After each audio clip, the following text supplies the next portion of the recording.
el trabajo de Dios. Si ustedes se dan cuenta, cuando estudiamos un tema, repetimos y repetimos porque es la única manera que podemos constituirnos. Es la única manera que podemos entender el propósito de Dios.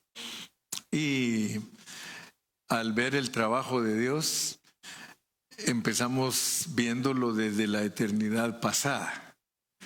Y ya saben que estos temas han surgido debido a que estamos estudiando las 42 generaciones que Dios utilizó para venir a esta tierra. Entonces dijimos que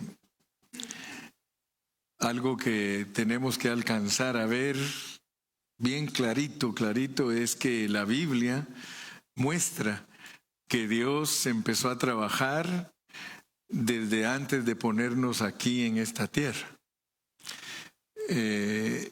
A veces pues tenemos muchos años de ser cristianos, pero todavía no nos habían enseñado correctamente cómo es nuestra procedencia, cómo es nuestro origen. Y gracias a Dios que Dios en su misericordia un día nos metió a nosotros a estudiar la Biblia para entender a Dios en una forma más acertada, en una forma más clara. Y por eso es de que en la eternidad pasada vimos que Dios a nosotros los cristianos nos crió. Y por eso es que entendemos que nos crió en Cristo, ¿verdad? Los mundanos, pues, ellos primero no conocen la Biblia, ¿verdad? Una persona mundana, una persona que no le ha dado su corazón a Cristo, pues no tiene ningún conocimiento de la palabra de Dios.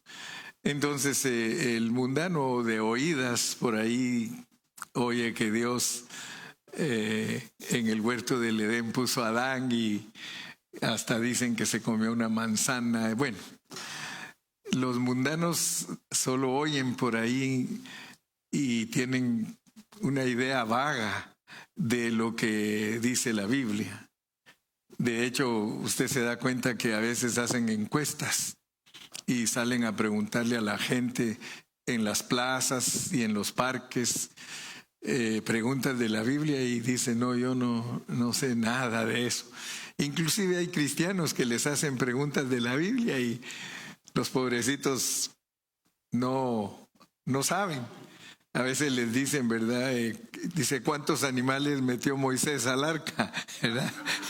Así les preguntan a ellos, ¿cuántos animales metió Moisés al arca? Y ya dicen tal y tal. Y dice, no, le dice, no era Moisés, era Noé. Oh, sí, ese cuate, dice. Bueno. Pero nosotros tenemos la gran bendición de que Dios nos pone a estudiar su palabra para que conozcamos su propósito. Y entonces, gracias a Dios que vimos ya que nosotros desde la eternidad pasada fuimos creados, ya lo entendimos, y esa es parte del trabajo de Dios. Seguido a eso ya nos ponen lo que Dios está haciendo en el Antiguo Testamento.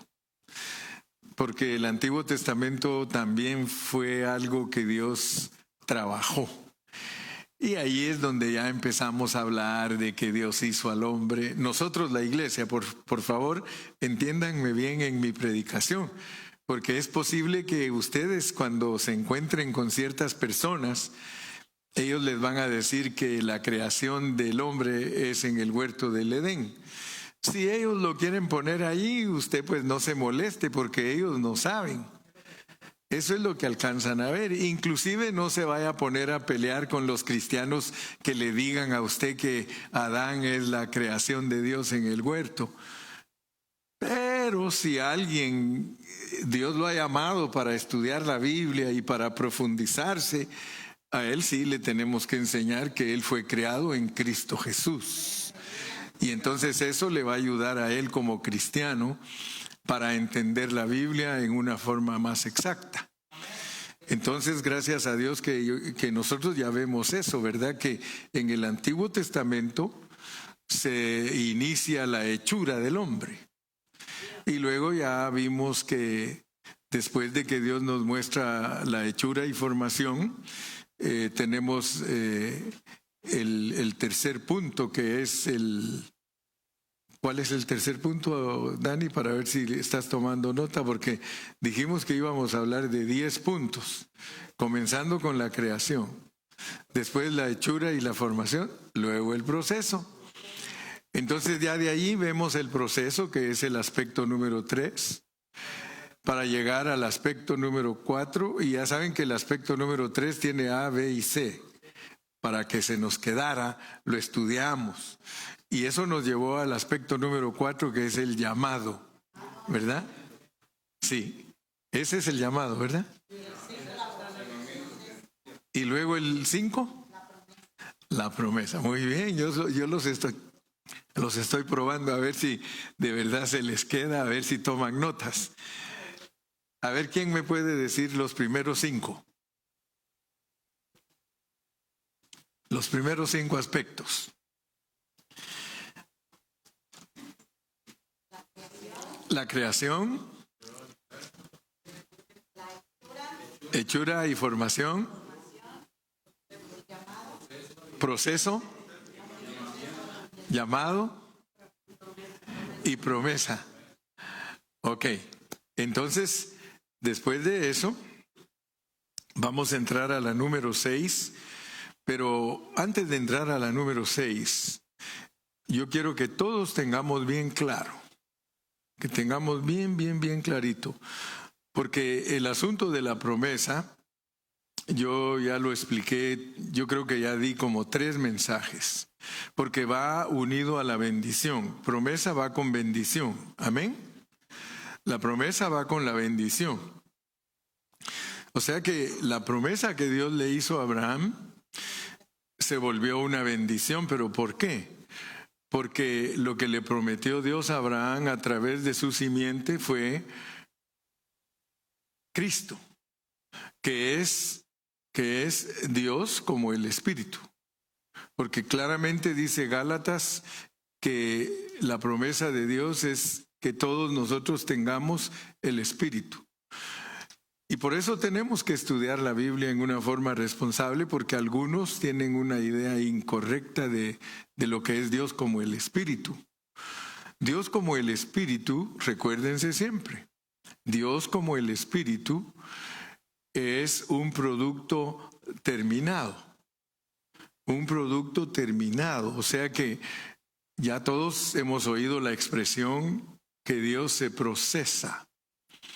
Ya también entendimos que todos nosotros somos espíritus que Dios procesa.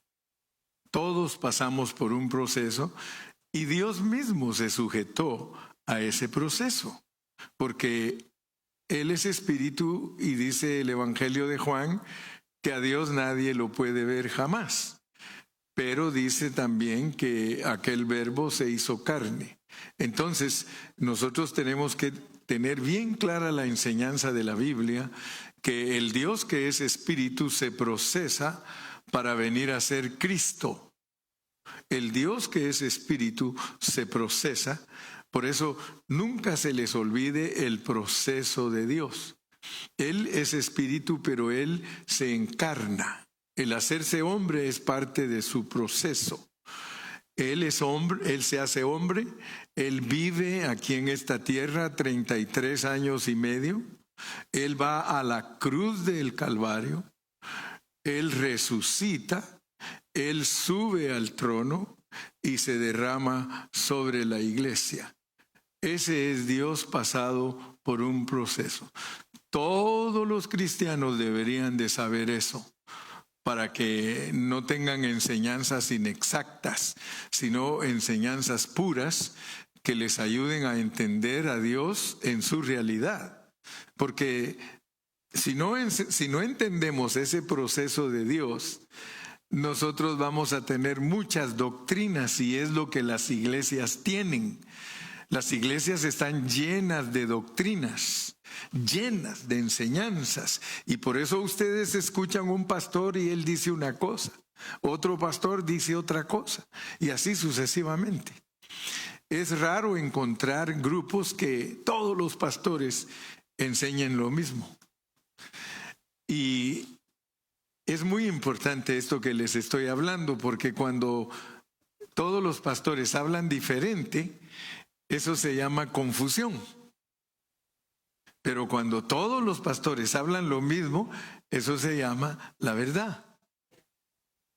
Entonces el hermano Carrillo, su servidor, que tengo 45 años enseñando la Biblia, me he preocupado de que todos los pastores que trabajan con nosotros hablen lo mismo. Por eso, y eso para nosotros ha sido una victoria, porque habemos tal vez 35, 40 iglesias Pan de Vida y todas predican lo mismo que predica el hermano Carrillo. O sea que la confusión se esfumó, se fue, la confusión se fue.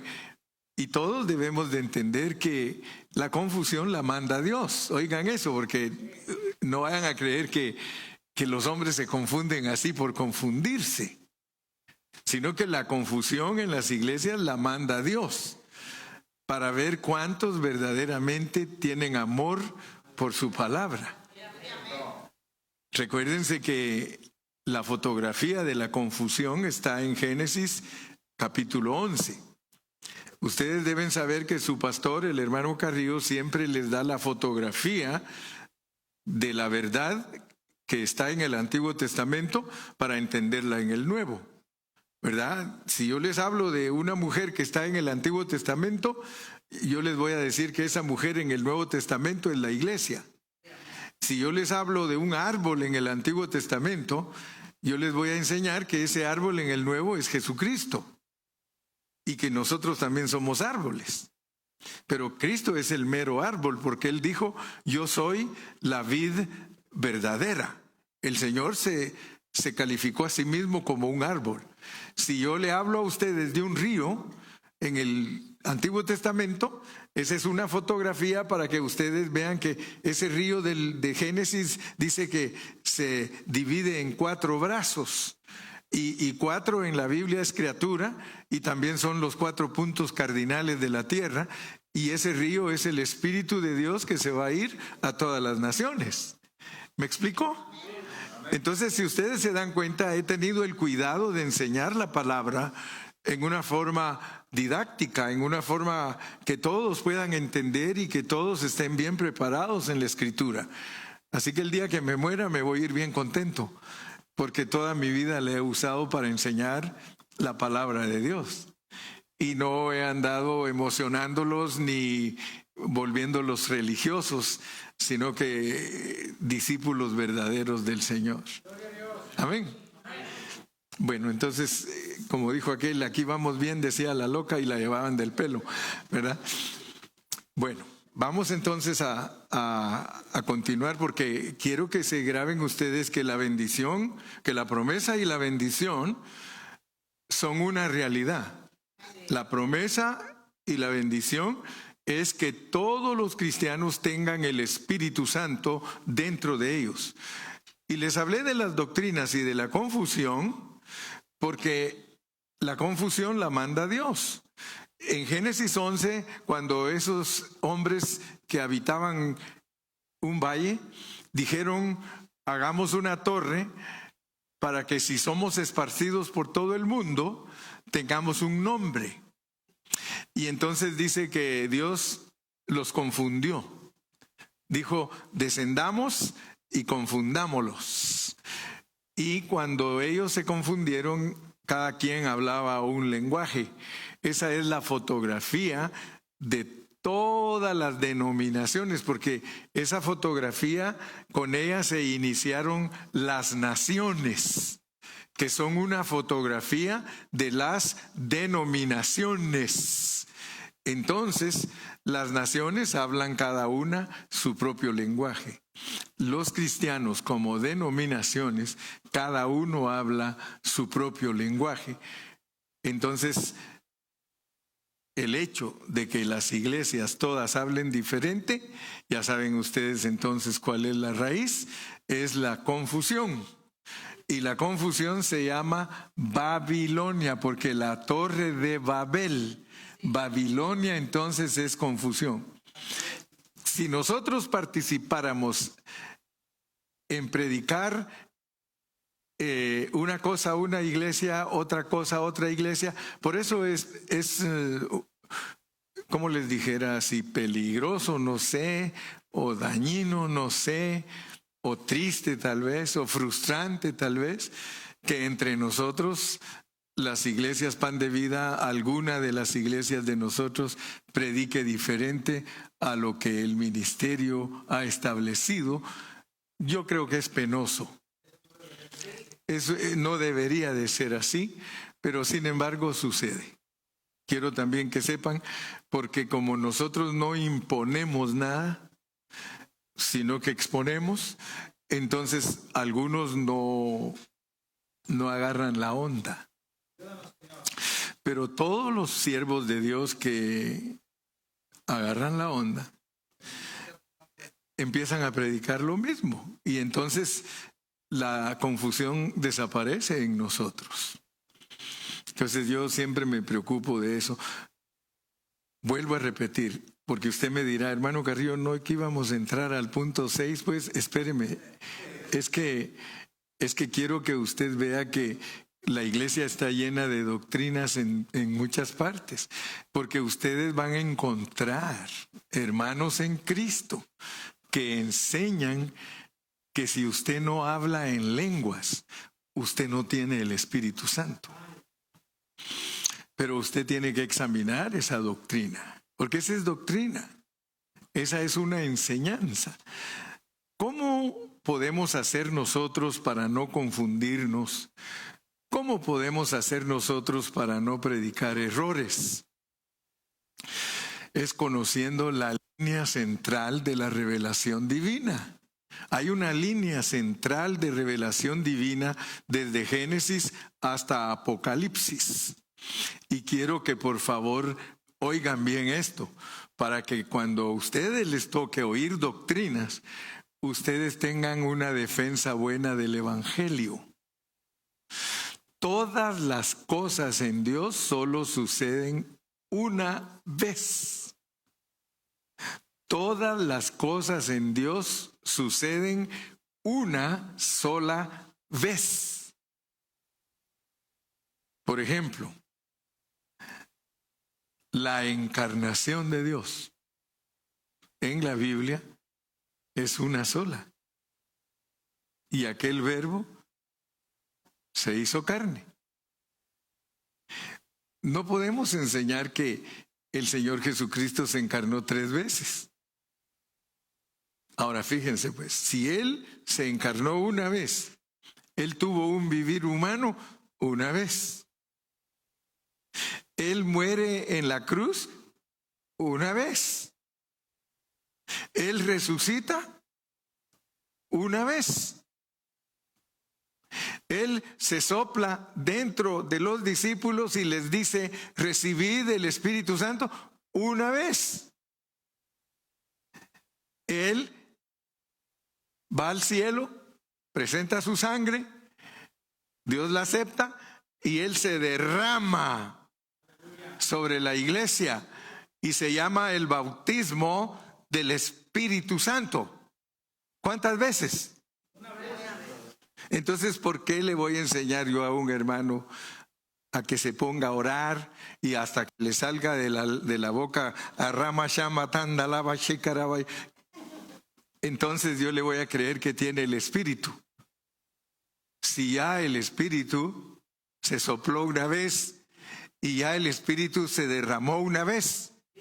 Ahora, yo no prohíbo hablar lenguas porque eso está en la Biblia.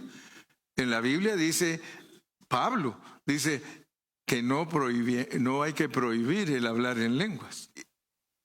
Porque todos nosotros podemos hablar en lenguas. Cuando se nos acaban las palabras para hablar con Dios, no es pecado hablar lenguas. Pero no puedo decir yo que hasta que hablé lenguas me vino el Espíritu Santo. Me explico, ¿verdad?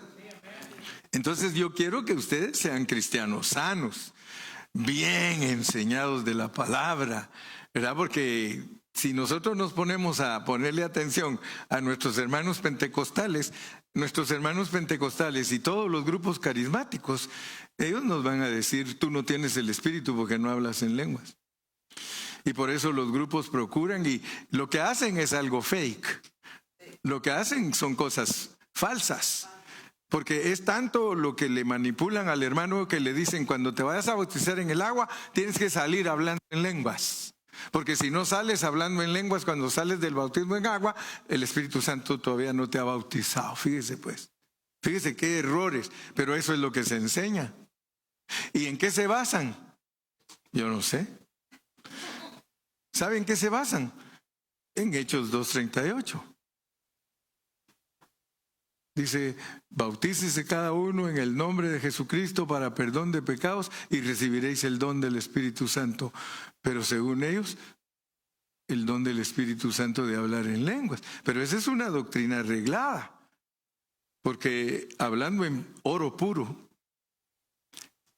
la Biblia no registra que alguien tiene el Espíritu porque habla en lenguas. No, la Biblia no registra eso. Lo que sí registra la Biblia es de que nadie le puede decir a Jesús, Señor, si no es por el Espíritu. Si tú le puedes decir, Señor Jesús, tú tienes el Espíritu. Dile a un endemoniado que diga Señor Jesús y primero te va a pegar que él decir Señor Jesús. Pero si tú puedes decirle a Jesús, Señor Jesús, en tu oración, ¿tú tienes el Espíritu Santo? Amén.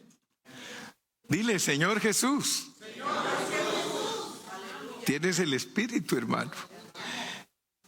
Entonces, no confusión, no Babilonia. No queremos doctrinas de hombres.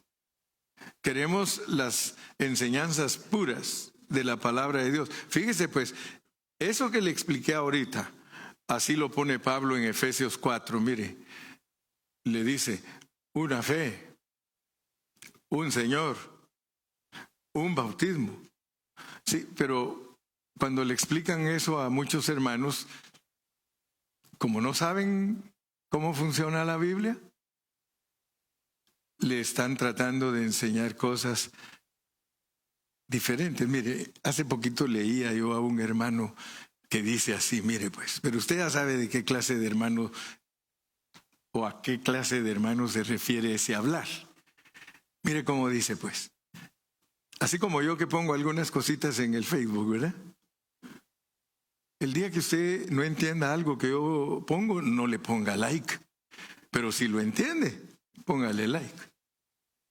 Él dice, ¿en qué parte del libro de los Hechos dice que los cristianos se tienen que bautizar en el nombre de el Padre, el Hijo y el Espíritu? Así pone. Fíjese pues.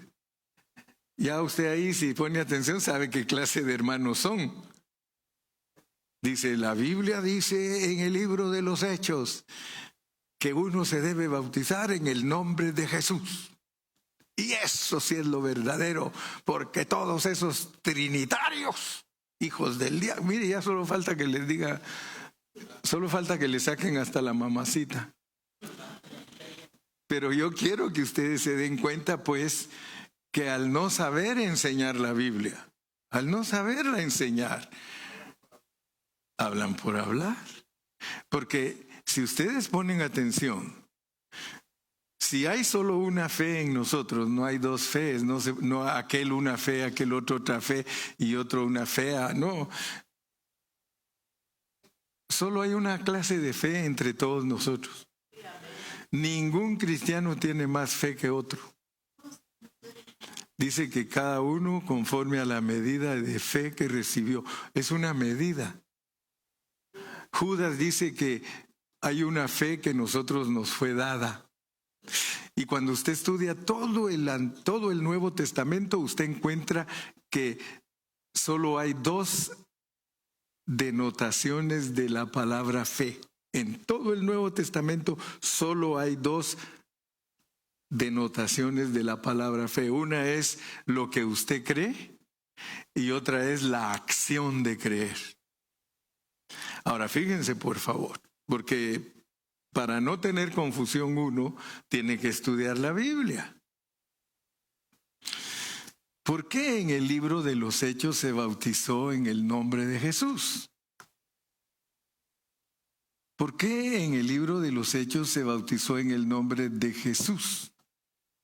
Ahora fíjense, sí, ahora fíjense pues. Al terminar, o en los evangelios, al terminar Mateo dice, por tanto id y haced discípulos a todas las naciones,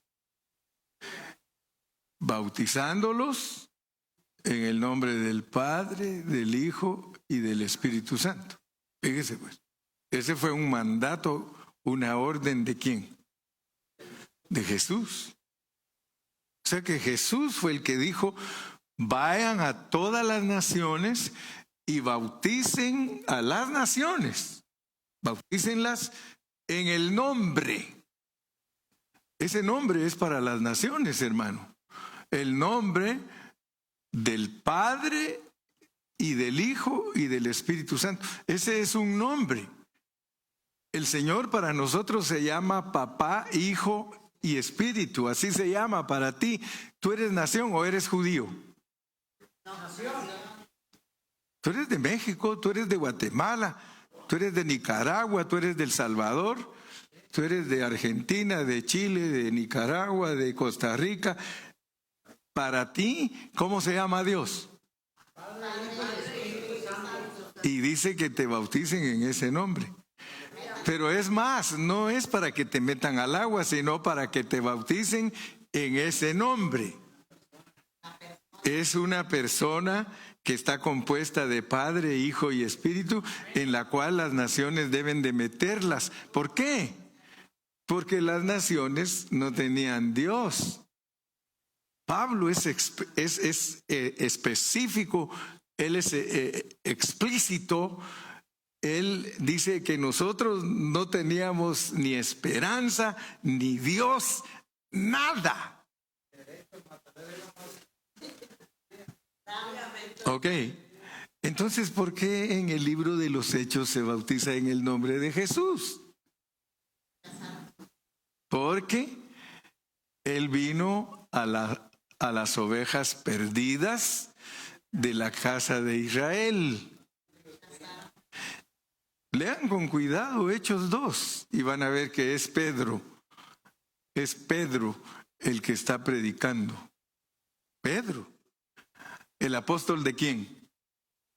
¿A quién fue llamado Pedro como apóstol? A los judíos. ¿Y a quién fue llamado, a quién llamó Dios para nosotros como apóstol? Entonces miren lo que pasó. Sale Pedro de la cárcel y se pone a predicar. Sale Pedro del aposento alto y se pone a predicar. Y cuando se pone a predicar, les empieza a decir, ese Jesús que ustedes mataron.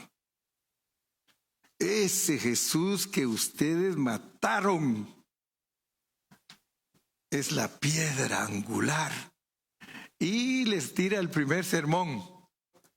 Y entonces dice que ellos dijeron, ¿qué hacemos?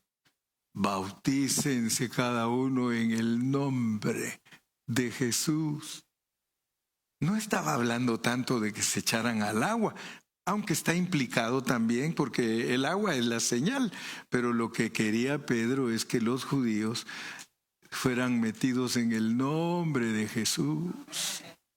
Yo por eso le puedo decir a un hermano que me pregunta a mí, a ver, hermano Carrillo, ¿en qué parte del libro de los Hechos dice que usted bautice en el nombre del Padre, del Hijo y del Espíritu? ¿Sabe qué le digo yo? Tú eres un ignorante. Tú no conoces la Escritura. Eres un niño, no estás bien instruido. Tú agarraste la enseñanza de tu maestro, pero nunca la corroboraste con otros maestros. Hermano, para que el hermano Carrillo esté parado aquí frente a usted, Yo ya pasé por todo lo que le estoy hablando y tuve que hacer a un lado todo eso porque eso no me llevaba a ningún buen resultado, hermano. ¿Sabe a dónde me llevaba cuando yo lo descubrí? A que cuando el Señor me juzgue, me diga lo que tú hiciste era heno, madera y hojarasca. Así de sencillo, porque así le va a decir el Señor a todos los ministros que no predicaron la pureza de la palabra.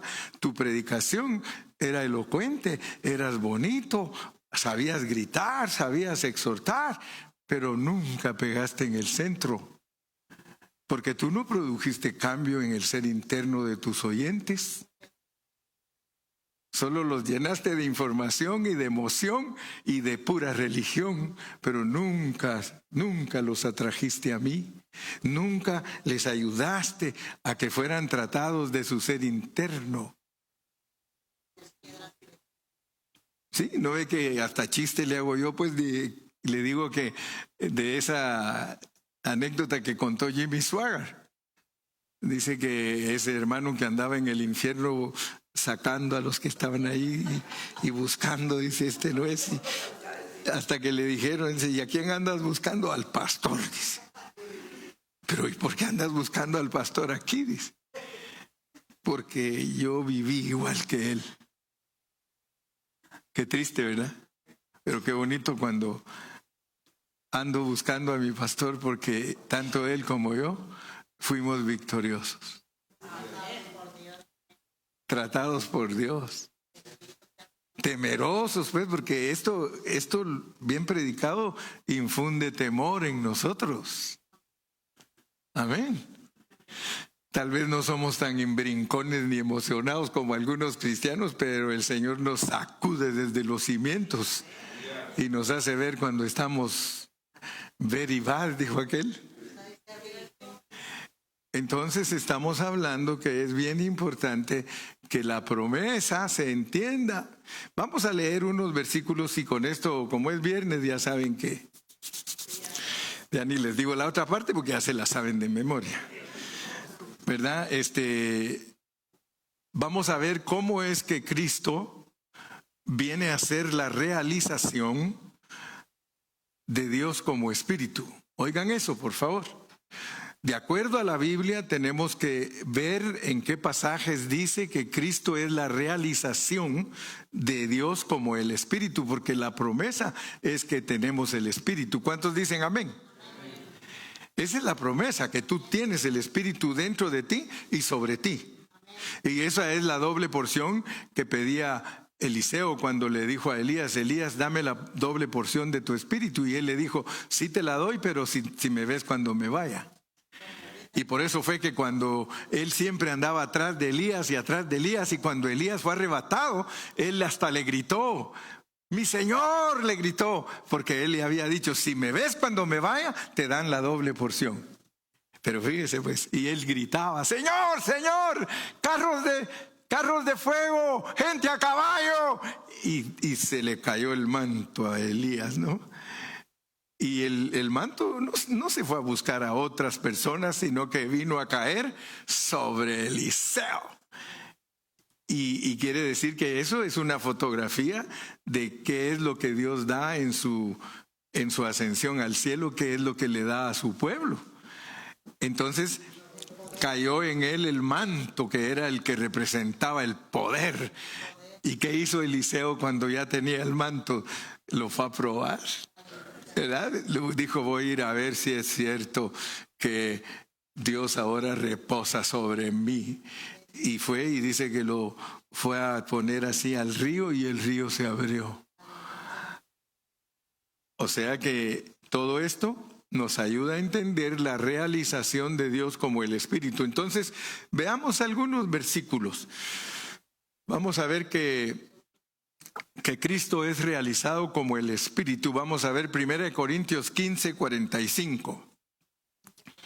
1 Corintios 15, 45.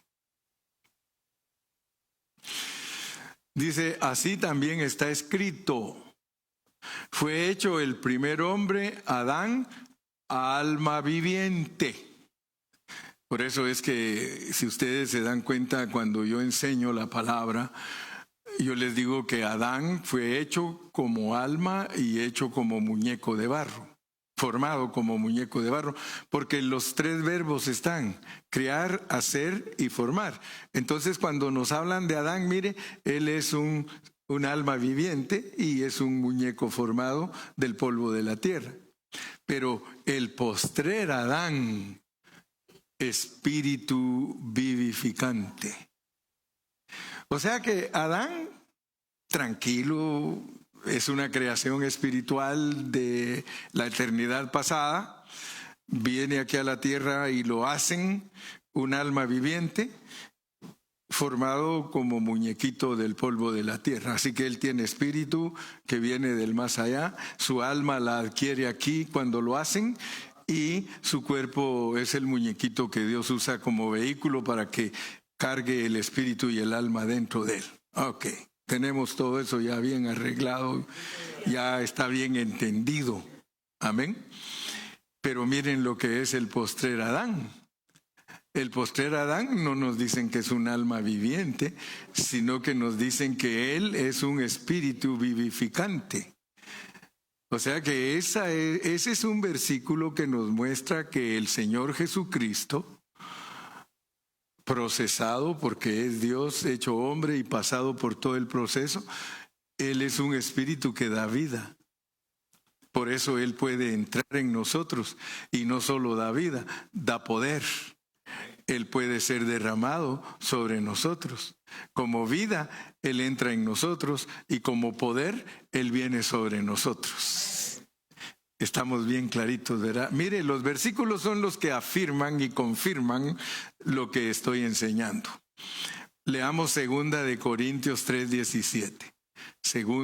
Estoy hablándoles y diciéndoles que tenemos que ver a Dios realizado en Cristo como el Espíritu. A Dios pasado por un proceso, realizado en Cristo como el Espíritu. Porque el Señor es el Espíritu. ¿Se da cuenta? Porque el Señor es el Espíritu. ¡Wow! ¿Y dónde está el Espíritu del Señor? Ahora yo te pregunto, ¿dónde está? ¿Ahí qué hay? Libertad. Tú eres libre. Tú eres libre. Ahí está el Espíritu. El Señor es el Espíritu. Entonces estamos enseñando la Biblia y nunca te olvides. Aunque ya después nunca vuelvas a ver al hermano que se va de lado. Aunque ya no lo vuelvas a ver.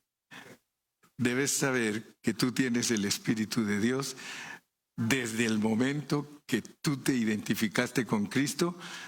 Él te confirmó que tú eres una persona de fe, y una persona de fe está justificada.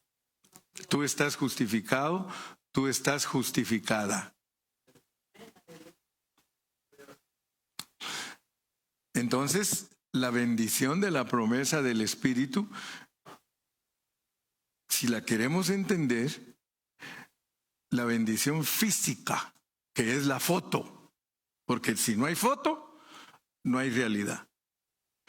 Fíjate pues, la bendición física, ¿cuál era? Obtener la tierra prometida. Esa era la fotografía para entender lo que es obtener a Cristo como nuestra tierra, en donde nosotros andamos. Miren, nosotros andamos sobre la tierra.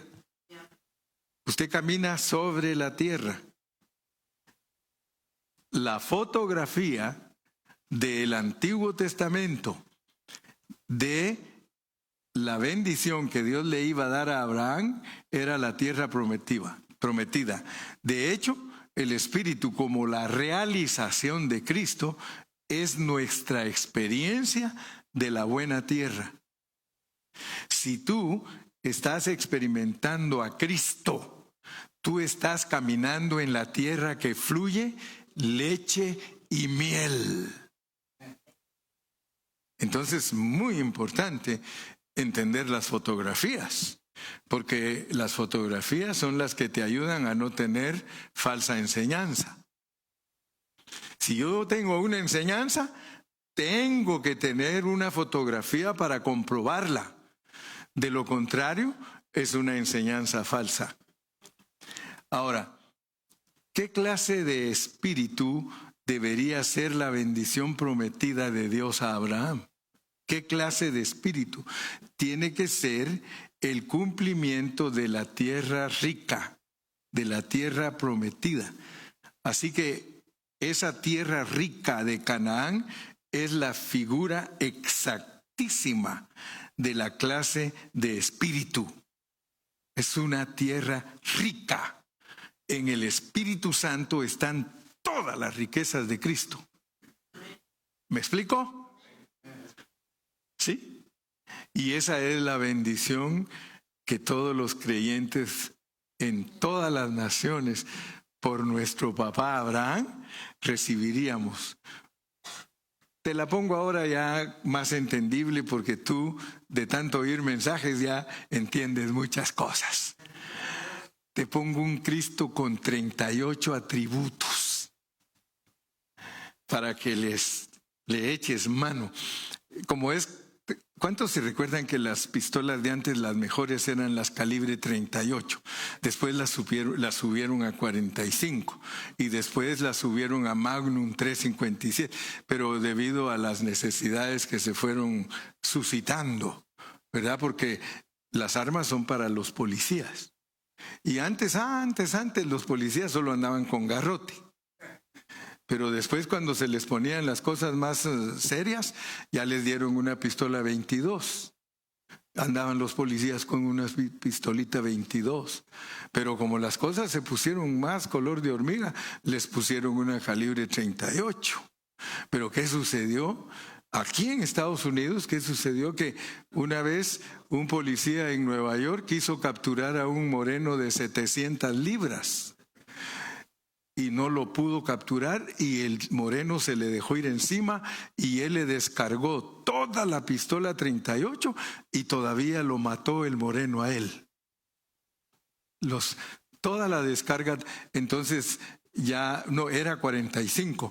Ya dijeron, no más 45, Magnum 357. Ahora los policías cargan Magnum 357, para que si viene uno de esos de 700 libras, hermano, le dispara y lo avienta como 10 metros. No, hombre, si viene un chaparrito como el hermano Carrillo, imagínense, le dispara y lo manda hasta Guatemala. Pues ese es el poder, las riquezas. Por eso le dije, 38 estudiamos, pero si seguimos buscando en la Biblia vamos a encontrar infinidad de atributos de Dios que ni siquiera los hemos descubierto. ¿Cuántos dicen amén? Vaya pues, así dicen por allá. Entonces, como yo no sé qué horas son, porque no los quiero dejar ir muy tarde. No, todavía me faltan 7 minutitos, dado que termino a las 9. Leamos un pasaje de la Biblia. Leamos Juan 7:39 y con eso les prometo que ya me vio una persona. Con eso les prometo que ya me vio una persona. Sí. Miren cómo dice este versículo, pues para que entiendan que Cristo es un artículo terminado, que es un Dios procesado como un artículo terminado para entrar en nosotros. Por eso miren cómo lo describe la Biblia. Esto dijo del Espíritu que habían de recibir los que creyeren en Él. Pues aún no había venido el Espíritu Santo. ¿Por qué? Porque Jesús no había resucitado. Porque Jesús resucitado es el Espíritu vivificante. ¿Se dan cuenta que yo no me pongo a enseñar doctrina de la Trinidad? sino que yo enseño lo que la Biblia enseña. La Biblia enseña que Dios se procesa para entrar en los creyentes y que los creyentes lo disfruten como su riqueza. Y por eso dice el otro versículo que leímos, porque el Señor es el Espíritu, porque el Espíritu es cuando Él resucita. Cuando el Señor resucita, Él puede entrar en los creyentes. Hoy día, porque todos tenemos que saber cómo funciona este asunto, ¿cómo es que recibe el Espíritu un cristiano hoy día? ¿Cómo? Pues tenemos que saber explicarlo, pero expliquémoslo a la luz de la Biblia. ¿Cómo recibe un cristiano el Espíritu? Por creer.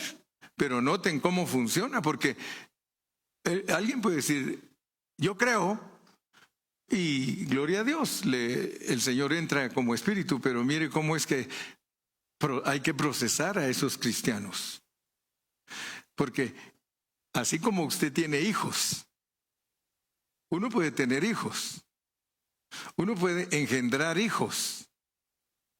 Un matrimonio engendra hijos.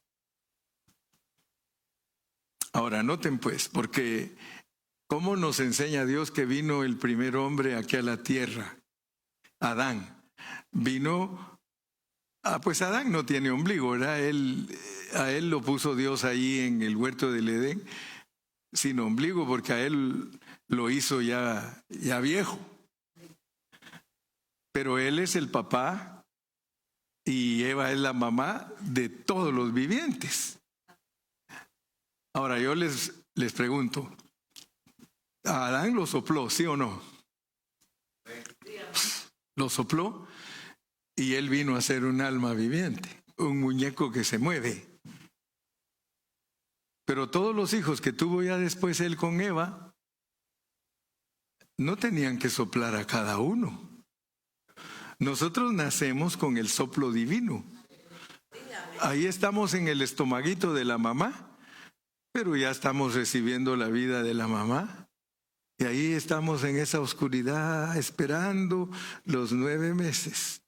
Y a los 9 meses nos expulsa el cuerpo de la mamá. ¡Fuera!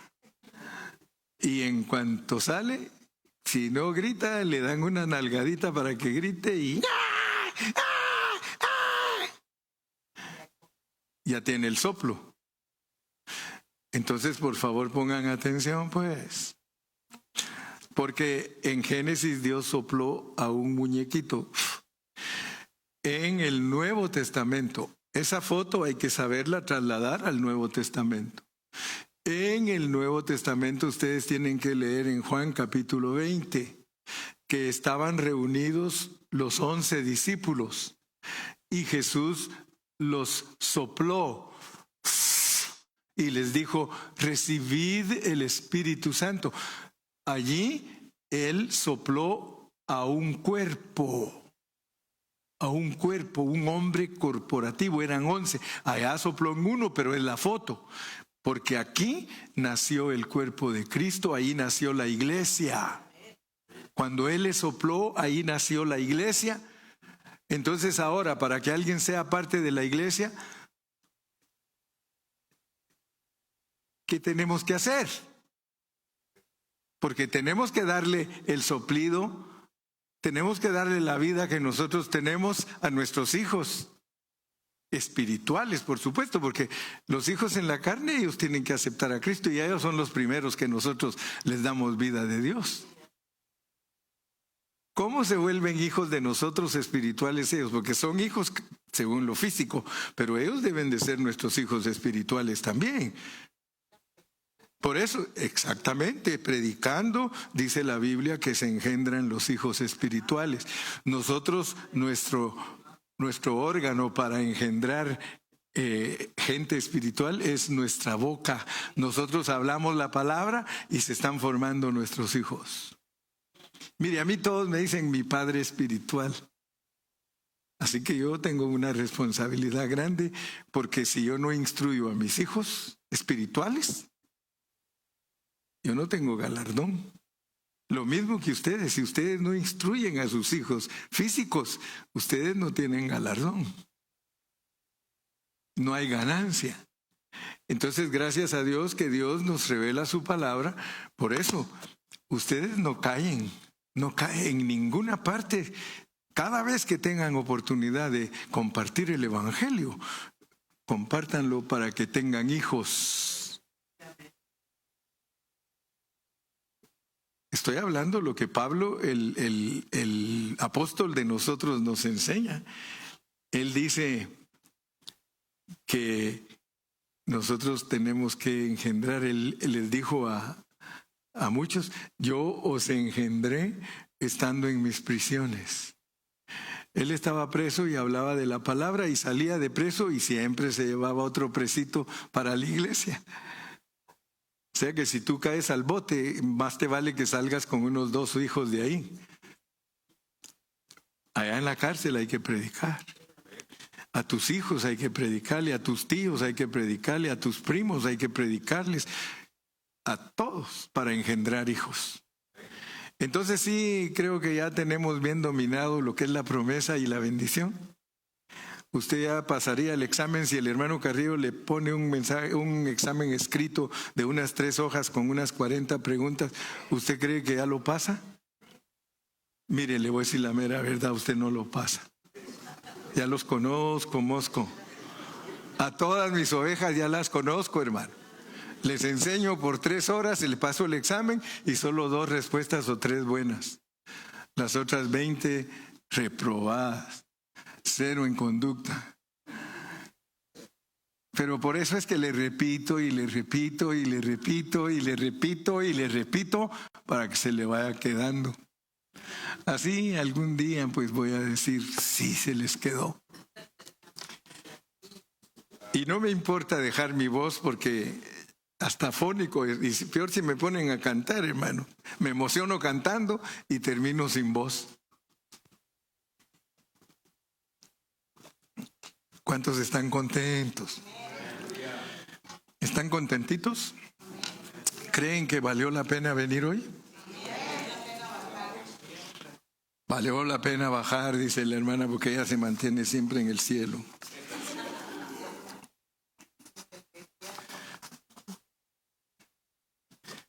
Cierre sus ojitos, por favor.